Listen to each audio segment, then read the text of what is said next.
Chapter 11, In the Silver Chair, the Narnia books. Chapter 11 is called In the Dark Castle, and you remember that the three travelers are way, way underground, and they took a ship underground, and they've been through cavern after cavern after cavern. They're somewhere deeply underground in a castle, and they're waiting for the queen to come back. But they've been talking to some sort of a knight that's something's odd about him. So let's find out a little more. When the meal was served, which was pigeon pie, cold ham, salad, and cakes had been brought, and all had drawn their chairs up to the table and begun eating, the knight continued speaking. You must understand, friends, that I know nothing of who I was and whence I came into this dark world.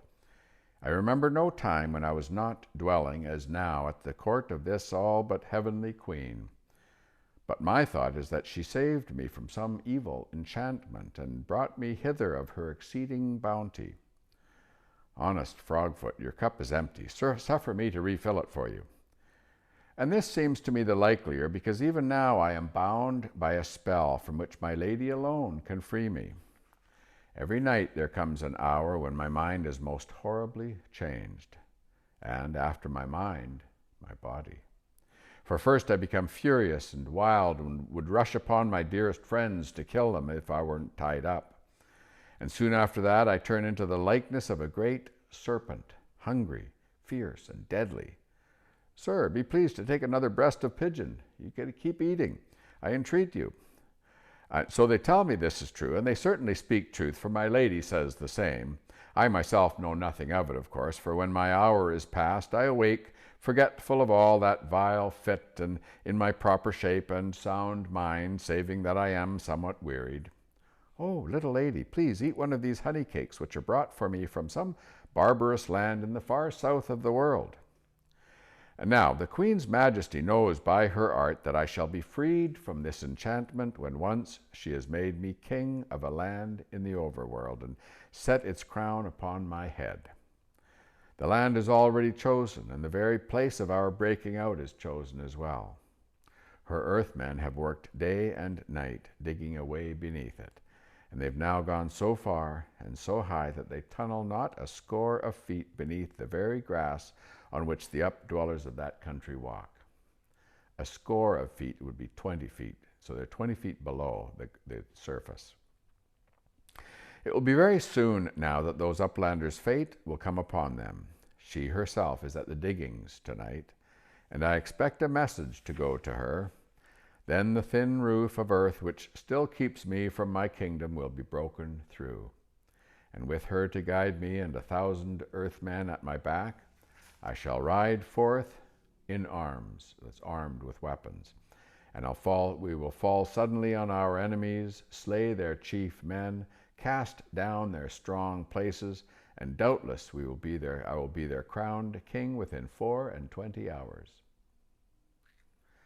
Well, it's a bit rough luck on them, isn't it? Said Scrub. Thou art a lad of wondrous quick-working wit, exclaimed the knight, for on my honor I had never thought of it so before. I see your meaning. He looked slightly, very slightly, troubled for a moment or two, but then his face cleared and he broke out with another of his loud laughs. But fie on gravity! Is it not the most comical and ridiculous thing in the world to think of them all going about their business and never dreaming that under their peaceful fields and floors only a fathom down below them there is a great army ready to break out upon them like a fountain? And they never to have suspected. Why, they themselves, when once the first smart of their defeat is over, can hardly choose but laugh at the thought. Well, I don't think it's funny at all, said Jill. I think you'll be a wicked tyrant. What? Said the knight, still laughing and patting her head in a quite infuriating fashion. Is our little maid a deep politician? But never fear, sweetheart. In ruling that land, I shall do all by the counsel of my lady, who will then be my queen as well. Her word shall be my law, even as my word will be law to the people we have conquered. Well, where I come from, said Jill, who is disliking him more every minute, they don't think much of men who are bossed about by their wives. Shalt think otherwise when thou hast a man of thine own, I warrant you, said the knight, apparently thinking he was very funny. But with my lady it is another matter. I am well content to live by her word, who has already saved me from 1,000 dangers. No mother has taken pains more tenderly for her child than the Queen's grace has for me. Why, look you, amid all her caves and cares and businesses, she rides out with me in the overworld many a time, and often to accustom my eyes to the sunlight. And then I must go fully armed and with my visor down so that no man may see my face. And I must speak to no one, for she has found out by art that is magical that this would hinder my deliverance from the grievous enchantment I lie under. Ha! Is not a lady worthy of a man's whole worship who would do things like that for me? Well, sounds a very nice lady indeed, said Puddleglum in a voice which meant the exact opposite. They were getting thoroughly tired of the night's talk before they had finished supper. Puddleglum was thinking, I wonder what game that witch is really playing with this young fool. Scrub was thinking, he's a great baby, really, tied to that woman's apron strings. He's a sap. And Jill was thinking, well, he's the silliest, most conceited, selfish pig I've ever met in a long time. But when the meal was over, the knight's mood had changed. There was no more laughter from him. Friends, he said, my hour is now very near. I am ashamed that you should see me, yet I dread being left alone. They will come in presently and tie me up hand and foot to yonder chair. Alas, so it must be, for in my fury, they tell me, I would destroy all that I could reach. I say, said Scrub, I'm awfully sorry about your enchantment, of course, but what will those fellows do to us when they come to tie you up? Well, they talked of putting us in prison, and we don't like all those dark places very much. We'd much rather stay here till you're better, if we may. It is well thought of, said the knight. By custom, none but the Queen herself remains with me as in my evil hour. Such is her tender care for my honor that she would not willingly suffer any ears but her own to hear the words I utter in that frenzy. But I could not easily persuade my attendant gnomes that you should be left with me, and I think I hear their soft feet even now upon the stairs. Go through yonder door, it leads into my other apartments, and there either wait for my coming when they have untied me, or if you will return and sit with me during my ravings, that would be fine. So they followed his directions and passed out of the room by a door which they had not yet seen opened. Going through there brought them, they were pleased to see, not into more darkness, but into a lighted corridor. They tried various doors and found what they very badly needed, water for washing up and even a looking glass to check their hair. He never offered us a wash before supper, said Jill, drying her face. Selfish, self-centered pig. Are we going to watch the enchantment, or shall we stay here? Asked Scrub. Well, I vote stay here, said Jill. I'd much rather not see it. But she did feel a little curious all the same. Nope, go back, said Puddleglum. We may pick up some information that we all need, that we can get. I'm sure that the Queen is a witch and an enemy, and those Earthmen would knock us on the head as soon as look at us. There's a stronger smell of danger and lies and magic and treason about this land than I've ever smelled before. We need to keep our eyes and ears open.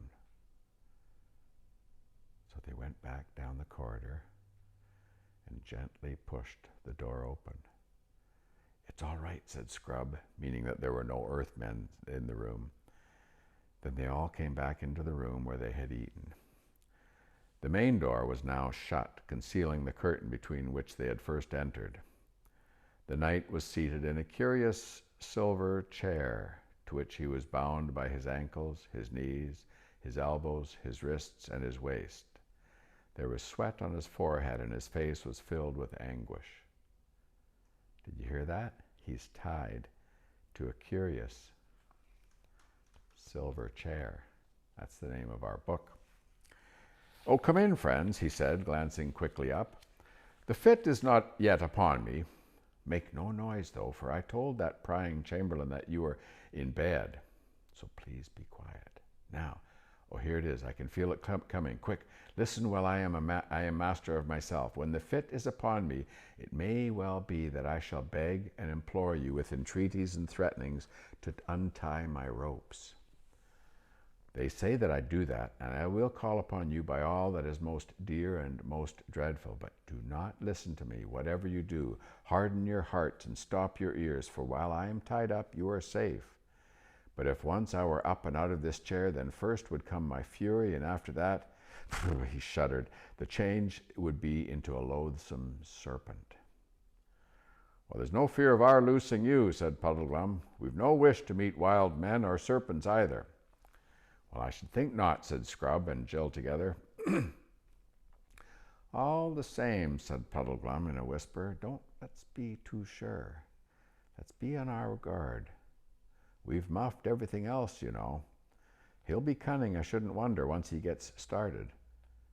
So can we trust each other? Do we all promise that no matter what he says, we won't touch the ropes, whatever he says? Oh, rather, said Scrub, absolutely for sure. There is nothing in the world he can say or do that will make me change my mind, said Jill. Hush, something's happening, said Puddleglum. And it was. The knight was moaning. His face was now as pale as putty, and he writhed, squirmed around in his tied-up ropes and his bonds. And whether because she felt sorry for him or for some other reason, Jill thought that he looked a nicer sort of man now than he looked like before. Ah, he groaned, enchantments, enchantments, the heavy, tangled, cold, clammy web of evil magic. Buried alive, dragged down under the earth, down into the sooty blackness. How many years is it? Have I lived 10 years or 1,000 years in this pit? Maggot men all around me. Oh, have mercy, let me out, let me go back, let me feel the wind and see the sky. There used to be a little pool. When you looked down into it, you could see all the trees growing upside down in the water, all green, and below them, very deep, was the blue sky. He'd been speaking in a low voice. Now he looked up, and he fixed his eyes on the three of them and said aloud and clear, quick, I am sane now. Every night I am sane. If only I could get out of this enchanted chair, it would last. I could be a man again. But every night they tie me up so that every night my chance is gone. But you three are not my enemies. I am not your prisoner. Quick, cut these ropes. Stand fast, steady, said Puddleglum to the two children. I beg you to hear me, said the knight, forcing himself to speak calmly. Have they told you that if I'm released from this chair, I'll kill you and become a serpent? I can see by your faces, yes, they have. Those are lies. It is at this hour that I am in my right mind. It is all the rest of the day that I am enchanted. You are not earthmen nor witches. Why should you be on their side? Of your courtesy, please cut my ropes. Steady, steady, steady, said the three travelers to one another. Oh, you have hearts of stone, said the knight. Believe me, you look upon a wretch who has suffered almost more than any mortal heart can bear. What wrong have I ever done you that you should side with my enemies to keep me in such miseries? And the minutes are slipping past. We're losing time. Now you can save me. When this hour has passed, I will be witless again, the toy and lapdog, nay, more likely the pawn and tool of the most devilish sorceress that ever planned the woes of men. And this night of all nights, when she is away, you take away from me a chance that may never come again. Oh, this is dreadful. I do wish we'd stayed away from here till it was over, said Jill. Steady, said Puddleglum. The prisoner's voice was now rising into a shriek. Let me go, I say. Give me my sword, my sword. Once I am free, I shall take revenge on earthmen that Underland will talk of it for 1,000 years. Now the frenzy is beginning, said Scrub. I hope those knots are tied all right. Yes, said Puddleglum. He'd have twice his natural strength if he got free now, and I'm not clever with my sword. He'd get us both, I shouldn't wonder, and then Pole on her own would be left to tackle the snake. The prisoner was now so straining and pulling at his ropes that they cut into his wrists and ankles. Beware, he said, beware. One night I did break them, but the witch was there that time. You will not have her to help you tonight. Free me now, and I am your friend. Otherwise, I'm your mortal enemy. He's cunning, isn't he? Said Puddleglum. Once and for all, said the prisoner, I adjure you to set me free by all fears and all loves, by the bright skies of Overland, by the great lion of Aslan himself. I charge you. Oh, cried the three travelers as though they'd been hurt. That is the sign, said Puddleglum. It was the words of the sign that Aslan had given to Jill. That was the words of the sign, said Scrub more cautiously. Oh, now what do we do, said Jill. It was a dreadful question.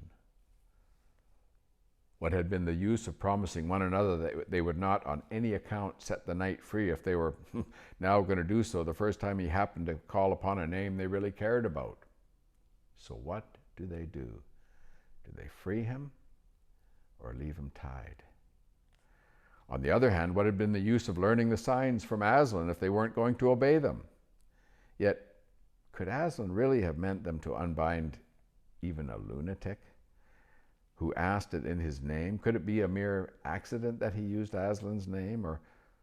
Or how, if the Queen of Underland knew all about the signs and had made the knight learn this name simply in order to entrap them?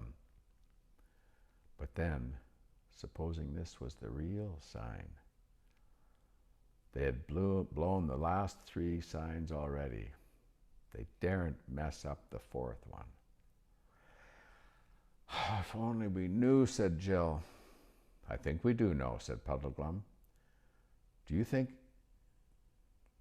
mean you think that everything will come right if we untie him, said Scrub. Well, I don't know about that, said Puddleglum. You see, Aslan didn't tell Pole what would happen. He only told her what to do. That fellow will be the death of us once he's up. I shouldn't wonder, but that doesn't let us off following the sign that Aslan gave us. They all stood looking at one another with bright eyes. It was rather a sickening moment. All right, said Jill suddenly, let's get it over. Goodbye, everyone. They all shook hands. The knight was screaming by now. There was foam on his cheeks. Come on, Scrub, said Puddleglum. So he and Scrub drew their swords and went over to the captain. In the name of Aslan, they said, and began methodically cutting the ropes that tied him up. The instant the prisoner was free, he crossed the room in a single bound, seized his own sword, which had been taken from him and laid on the table, and he drew the sword. You first, he cried, and fell upon the silver chair. That must have been a good sword that he had, because the silver chair fell apart before its edge like string. And in a moment, a few twisted fragments shining on the floor were all that was left of the silver chair. But as the chair broke, there came from it a bright flash, a sound like small thunder, and for one moment a loathsome smell. Lie there, vile engine of sorcery, he said, lest your mistress should ever use you for another victim. Then he turned and surveyed his rescuers and said, and the something wrong, whatever it was, had vanished from his face. Remember, they could see something wrong with his face, but they couldn't quite put their finger on it? It wasn't there anymore. What? He cried, turning to Puddleglum. Do I see before me a marshwiggle? A real, live, honest Narnian marshwiggle? Oh, so you have heard of Narnia after all, said Jill. Well, had I forgotten it when I was under the spell? Asked the knight. Well, that and all the other bedevilments are now over. You may well believe that I know Narnia, for I am Rilian, Prince of Narnia, and Caspian is the great king, my father. Your Royal Highness, said Puddleglum, sinking on one knee, and the children did the same. We have come hither for no other end than to seek you. And who are you, my other deliverers? Said the prince to Scrub and Jill. We were sent by Aslan himself from beyond the world's end to seek your highness, said Scrub. I am Eustace, who sailed with him to the islands of Romandu. I owe all three of you a greater debt than I can ever pay, said Prince Rilian. But my father, is he yet alive? Well, he sailed east again before we left Narnia, my lord, said Puddleglum. But your highness must consider that the king is very old. It is 10 to 1 that His Majesty must die on that voyage. He is old, you say. How long then have I been in the power of this witch? It is more than 10 years since your Highness was lost in the woods at the north side of Narnia. 10 years, said the prince, drawing his hand across his face as if to rub away the past. Yes, I believe you, for now I am myself. I can remember that enchanted life, though while I was enchanted, I couldn't remember my true self. And now, fair friends, oh, but wait, I hear their feet. Does it not sicken you when hear that padding, woolly tread on the stairs? Lock the door, boy, or stay. I have a better thought than that. I will fool these earthmen. If Aslan gives me the wit, that is, take your cue from me. He walked resolutely to the door and flung it wide open. And that's where chapter 11 ends. So, chapter 12, The Queen of Underland. I think you should come back and listen to that one pretty soon. It sounds exciting. I'll see you then.